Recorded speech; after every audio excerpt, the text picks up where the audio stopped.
Now the portion tools वाले portion में एक पोर्शन रिमेनिंग रह गया, जो हम कॉन्सेप्ट देख रहे थे कि वेक्टर बनने के बाद उसको क्या करना है बेटा, होस्ट में ट्रांसफॉर्म करना है। क्लियर? अब हम क्वेश्चन आंसर पूछे, कुछ आंसर करोगे फटाफट। प्लाज्मा मेम्ब्रेन की कैरेक्टरिस्टिक बताना, डीएनए की कैरेक्टरिस्टिक बताना। खुद से सोचो जरा, डीएनए प्लाज्मा मेम्ब्रेन से ट्रांसपोर्ट कर सकता है?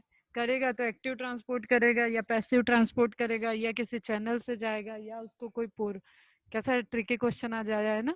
डीएनए भी ट्रांसपोर्ट कर सकता है क्या, या डीएनए सेल से बाहर आ सकता है क्या? इन सारी चीजों को सोचो, इन क्वेश्चंस को, और रिप्लाई करो मुझे।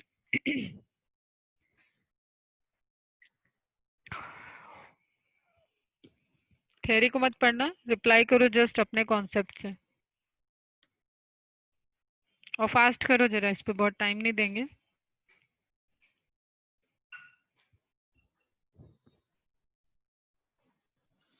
कोई बताना चाहता है तो अनम्यूट कर दूं मैं।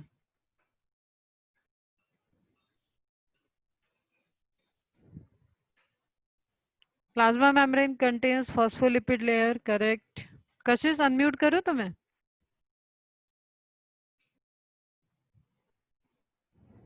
कौन बताएगा? कौन कौन है यहाँ? वैदेही, स्नेहा, श्वेता, श्रुति, खुशी। खुशी दो दो आईडी से यार, मैं तो दो बच्चे में से एक बच्चा और कम हो गया मेरा। कशिश, अनुष्का, अंकिता, मैथिली। मैथिली आंसर करोगे? What do you think about the permeability of plasma membrane with respect to DNA?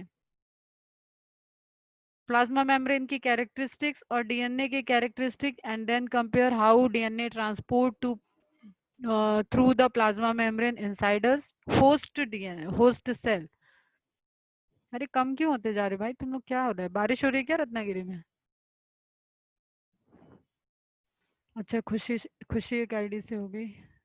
खुशी किसी वजह से लॉगिन थी तो कोई दिक्कत नहीं है, जैसे मृणाल ने बोला, एक पे वो देख रही थी, एक से वो सुन रही थी। तो अगर कुछ है तुम लोग का ऐसे, तो you can join with two IDs, no issue. अरे कुछ रिप्लाई करो, टाइम जा रहा है बेटा।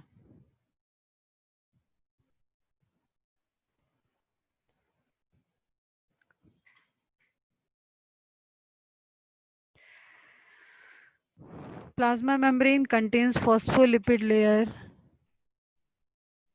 Yes, beta, contain. Selectively permeable also. It is selectively permeable. Okay. Plasma membrane is hydrophobic. Okay. नहीं, एक ही है। Okay. ठीक है, कोई बात नहीं। DNA is hydrophilic. Phosphate moiety is present. It can't enter the cell easily. Good. That's the point. ठीक। DNA का जो नेचर है, अब आ जाओ बैक टू, आ जाते अपने लेक्चर पे। डीएनए का जो नेचर है दैट इज हाइड्रोफिलिक। हाइड्रोफिलिक है, और हमारी जो प्लाज्मा मेम्ब्रेन का नेचर है दैट इज हाइड्रोफोबिक। और हाइड्रोफिलिक किधर है? टुवर्ड्स द मिडिल, जहाँ पे टेल प्रेजेंट है। लिपिड की बाइलेयर अगर हम रिकॉल कराएं तो इस तरीके से लिपिड की लेयर प्रेजेंट है, हेड एंड टेल।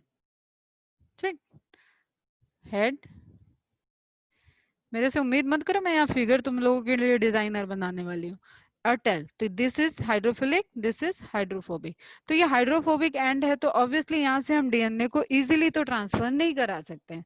न ही कोई प्रोटीन चैनल एटीपेज वगैरह की तरह, कोई सोडियम पोटेशियम पंप की तरह, या किसी भी तरीके से जो भी तुम समझो उसकी तरह हमें कोई प्रोटीन चैनल वहां पे प्रेजेंट दिखेगा जो डीएनए को फेवर करेगा। अब क्या ऑप्शन बचा? पोर होंगे। क्लियर? वैदी ने करेक्ट आंसर दिया था, पोर होंगे। प्लाज्मा मेम्ब्रेन पे जिस तरीके से एक्वापोरिन होते हैं for the transport of water molecule, same way में यहाँ पे कुछ पोर होंगे, लेकिन वो पोर कैसे होते हैं? बहुत रिड्यूस साइज के होते हैं। जैसे सपोज ये प्लाज्मा मेम्ब्रेन है, इस पे डीएनए के लिए पोर होंगे, तो वो बहुत रिड्यूस साइज के होंगे, और वो अलाउ नहीं करेंगे कि आपका न्यूक्लियस से घूमता हुआ डीएनए बाहर आ जाए। इधर इसका मन किया, ऑडिट किया, माइटोकॉन्ड्रिया में क्या काम चल रहा है, गोल्जी में क्या काम चल रहा है, सारा देखने वेखने लगा, और इधर चला गया, पोर्ट से घूमते हुए ब्लड में आ गया। ऐसा डीएनए नहीं करता है। ठीक है? और डीएनए को ये परमिशन भी नहीं है, और डीएनए को की के लिए ये मशीनरी भी नहीं है सेल के अंदर कि DNA is a like top. अभी जैसे सिक्योरिटी बहुत मिल रही है ना लोगों को, जेट सिक्योरिटी, वाई सिक्योरिटी, उसी तरीके से जेट सिक्योरिटी वाला है और वो न्यूक्लियस के अंदर ही रहता है। क्लियर? डीएनए घूमने टहलने नहीं निकल सकता, नहीं तो हो सकता है कोई एंजाइम अटैक कर दे, उसका लाइसोसोम ही खुद उस पर अटैक कर दे, तो कुछ भी हो सकता है उसके साथ, इसलिए डीएनए ऐसे घूमता नहीं है। बट फॉर द इंटरेस्ट, जब ह्यूमन इंटरेस्ट के लिए अब इसको तो करना है इंसर्ट, तो आज तो टेक्निक काफी ज्यादा है, डायरेक्ट न्यूक्लियस में भी ऐसे इंसर्ट किया जा सकता है, और पोर से अगर इंसर्ट करना होगा तो उसके लिए क्या मशीनरी यूज होगी, ये सब चीजें आपको इस हेडिंग में देखना है। ठीक, तो पहले तो आपको ये क्लियर होना चाहिए कि डीएनए इंसर्ट नहीं कर सकता है इजीली विदाउट एनी ट्रीटमेंट, ना बाहर आ सकता है डीएनए, ना किसी सेल के अंदर जा सकता है डीएनए। क्लियर बेटा? Since DNA is hydrophilic molecule, it can not pass through a cell membrane. Why? इसका क्वेश्चन हो गया, आंसर हो गया। In order to force bacteria to take up the plasmid, the bacterial cells must first to be made competent. उसके लिए compatibility होनी चाहिए उसके बाद to take up DNA, जो कि नेचुरली नहीं है। और बैक्टीरियल सेल में तो एक चीज और है बेटा, प्लाज्मा मेम्ब्रेन के पहले क्या है, सेल वॉल प्रेजेंट है, वहां कैप्सूल, गाइकोकैलिक्स जो हम लोग पढ़ते हैं वो स्ट्रक्चर प्रेजेंट है, तो उसको भी पेनिट्रेट करना होगा। Clear? This is done by treating them with a specific concentration of a divalent cation such as calcium ion. Calcium ion से अगर बेटा, गुड्डू उधर जा, कैल्शियम आयन से अगर हम ट्रीट करेंगे तो सेल वॉल को हम ट्रीट कर सकते हैं, ठीक है, विद इंक्रीज द एफिशिएंसी, और प्लाज्मा मेम्ब्रेन को भी ट्रीट कर सकते हैं, with which increase the efficiency DNA enters the bacterium through pores in its cell.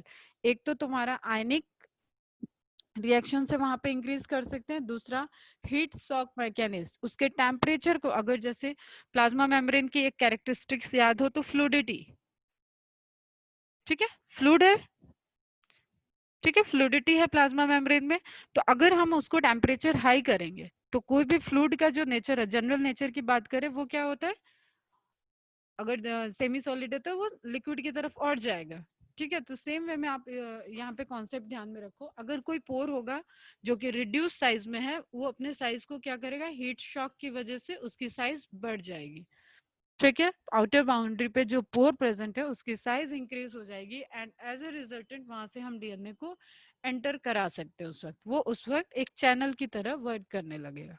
Clear? तो कैल्शियम आयन और shock, recombinant DNA can then be forced into such cells by incubating the cells with recombinant DNA on ice. अब हमें दोनों चीजें ध्यान में रखना है, ये पोर को हमें क्लोज भी करना है, तो फिर से टेम्परेचर क्या करना होगा, डाउन करना होगा, ठीक है। एक बार हाई, तो जो डीएनए, एक तो पहले रिकॉम्बिनेंट डीएनए कैसा रहेगा उसको भी पैक करके उसकी एक्टिविटी को हमें स्लो डाउन करना होगा।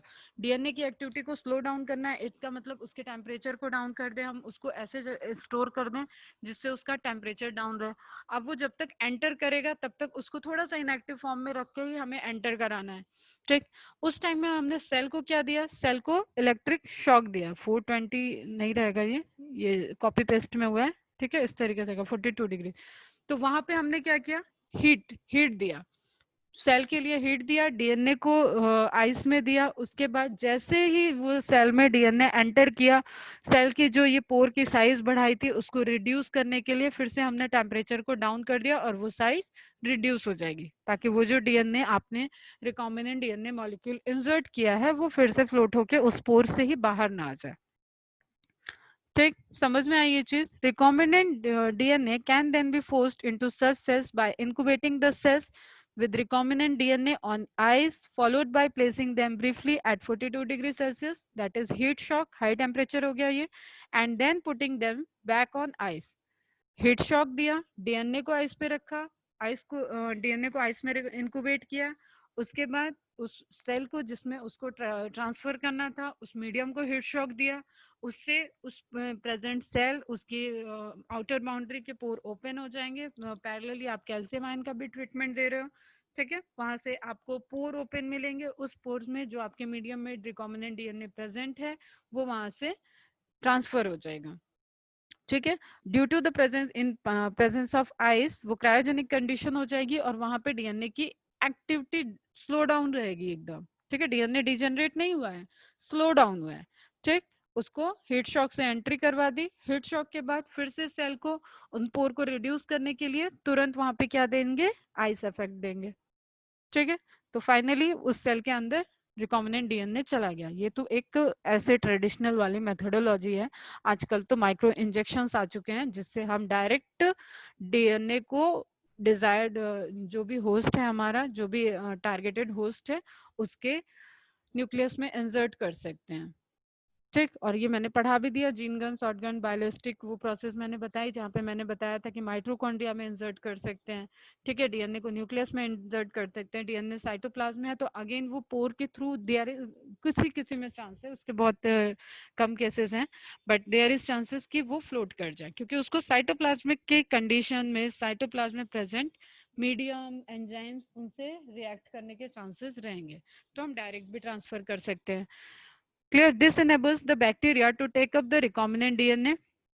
This is not the only way to introduce alien DNA into the host in a method known as microinjection. ठीक, जस्ट माइक्रो इंजेक्शन होते हैं, बहुत छोटी छोटी इनमें नीडल होती है और उसमें आपको कुछ भी नहीं दिखेगा, जस्ट आप देखोगे कि हाँ इस मीडियम में हमारा रिकॉम्बिनेंट डीएनए होना चाहिए और उसके लिए आपने सेलेक्टेबल वाली टेक्निक सारी यूज कर ली है। नाउ आपको रिकॉम्बिनेंट डीएनए ट्रांसपोर्ट करना है। ठीक, recombinant DNA directly injected into the nucleus of an animal cell. In another method suitable for plant के लिए क्या method था, ballistic method, gene gun method. Suitable for plants, cells are bombardment with high velocity microparticle. किसके किसके थे माइक्रोपार्टिकल, gold और tungsten का।